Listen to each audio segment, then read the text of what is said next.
Hello viewers সকলোকে স্বাগতম জানাইছো মোৰ প্ৰিয় আসাম চেনেলত। বন্ধুসকল আজিৰ দিনটোৰ তিনিটা গুৰুত্বপূৰ্ণ খবৰ আপোনালোকক জনাম, গতিকে ভিডিঅ'টো একেবাৰে শেষলৈ চাই থাকিব।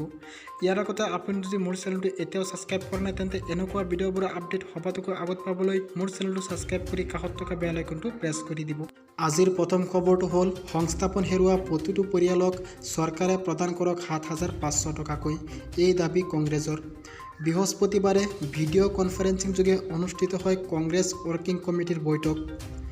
কংগ্ৰেছৰ বহুকেইজন জ্যেষ্ঠ নেতাই অংশ লোৱা এই বৈঠকত ছোনিয়া গান্ধীয়ে কয়, কৰোনাৰ সৈতে যুঁজিবলৈ কেন্দ্ৰীয় চৰকাৰে যি প্ৰচেষ্টা হাতত লৈছে সেয়া পৰ্যাপ্ত নহয়। বৰ্তমানো দেশত বহু কম পৰিমাণে কৰোনাৰ পৰীক্ষা কৰা হৈছে। লগতে কৰোনাক লৈ জাৰি কৰা প্ৰথম পৰ্যায়ৰ লকডাউনত দেশত প্ৰায় ১২ কোটি লোক সংস্থাপনহীন হৈছে। তেওঁ লগতে বিজেপিয়ে ঘৃণাৰ ভাইৰাছ দেশত বিয়পাই দিয়া বুলি মন্তব্য কৰে।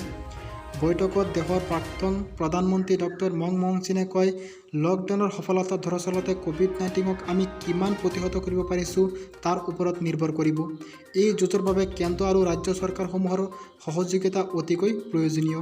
ডক্টৰ সিঙৰ কথাত আঁত ধৰি ছোনিয়া গান্ধীয়ে কয়, দেশৰ ক্ষুদ্ৰ উদ্যোগ আৰু কৃষকৰ বাবে অচিৰেই কেন্দ্ৰই কিছু সাহায্যৰ কথা ঘোষণা কৰা উচিত। পিপি কিটৰ সন্দৰ্ভতো ছোনিয়া গান্ধীয়ে কয়, দেশত ব্যৱহৃত পিপি কিটসমূহ গুণগতভাৱে যথেষ্ট পিছপৰা। এই ক্ষেত্ৰত চৰকাৰে চকু দিয়াৰ লগতে উপযুক্ত পৰীক্ষাৰ ব্যৱস্থা কৰিব লাগে। তেওঁ লগতে কৃষক আৰু সংস্থাপনহীন হোৱা প্ৰতিটো পৰিয়ালক ৭৫০০ টকাকৈ প্ৰদান কৰিব লাগে বুলি উল্লেখ কৰে। আজিৰ দ্বিতীয় খবৰটো হ'ল কৰ্মচাৰী আৰু পেঞ্চনধাৰীসকলৰ বাবে বেয়া খবৰ। কৰোনাই সৃষ্টি কৰা পৰিৱেশৰ প্ৰতি লক্ষ্য ৰাখি কেন্দ্ৰীয় বিত্ত মন্ত্ৰালয়ে গ্ৰহণ কৰিছে এক গুৰুত্বপূৰ্ণ সিদ্ধান্ত। এই সিদ্ধান্তই প্ৰভাৱিত কৰিব কেন্দ্ৰীয় চৰকাৰৰ অধীনস্থ 1.13 কোটি কৰ্মচাৰীৰ লগতে পেঞ্চনধাৰীক।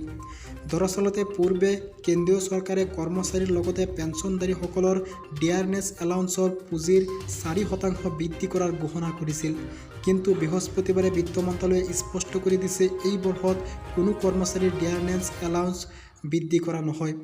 চৰকাৰৰ এই সিদ্ধান্তই প্ৰভাৱিত কৰিব 54 লাখ কৰ্মচাৰীৰ লগতে 65 লাখ পেঞ্চনধাৰীক। উল্লেখ্য যে পূৰ্বতে চৰকাৰে কৰ্মচাৰীৰ ডিয়াৰনেছ এলাউন্সৰ পুঁজিৰ 17%ৰ পৰা 21%লৈ বৃদ্ধি কৰাৰ সিদ্ধান্ত গ্ৰহণ কৰিছিল। আৰু এই সিদ্ধান্তৰ ফলত এতিয়া চৰকাৰৰ 14,594 কোটি টকা ৰাহি হ'ব।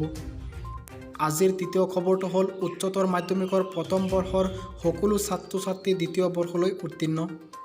অসম উচ্চতৰ মাধ্যমিক শিক্ষা সংসদে মঙলবাৰে জাৰি কৰে বিশেষ জাননী। উচ্চতৰ মাধ্যমিকৰ প্ৰথম বৰ্ষৰ 2019-20 ছাত্ৰ-ছাত্ৰীসকলক দ্বিতীয় বৰ্ষলৈ উত্তীৰ্ণ কৰাৰ কথা জনাই জাননীযোগে। দেশজুৰি ঘোষণা কৰা লকডাউনৰ ফলত উচ্চতৰ মাধ্যমিকৰ প্ৰথম বৰ্ষৰ বাৰ্ষিক পৰীক্ষা বাতিল কৰা হৈছিল। তাৰ পাছতে মঙলবাৰে এই জাননী জাৰি কৰে অসম উচ্চতৰ মাধ্যমিক শিক্ষা সংসদে। গতিকে ভিউৱাৰ্ছ, এইকেইটাই আছিলে আজিৰ গুৰুত্বপূৰ্ণ খবৰ। ভিডিঅ'টো ভাল লাগিলে সকলোৱে লাইক কৰিব আৰু এই ভিডিঅ'টো আপোনালোকৰ বন্ধুবৰ্গলৈ শ্বেয়াৰ কৰি দিব। ধন্যবাদ।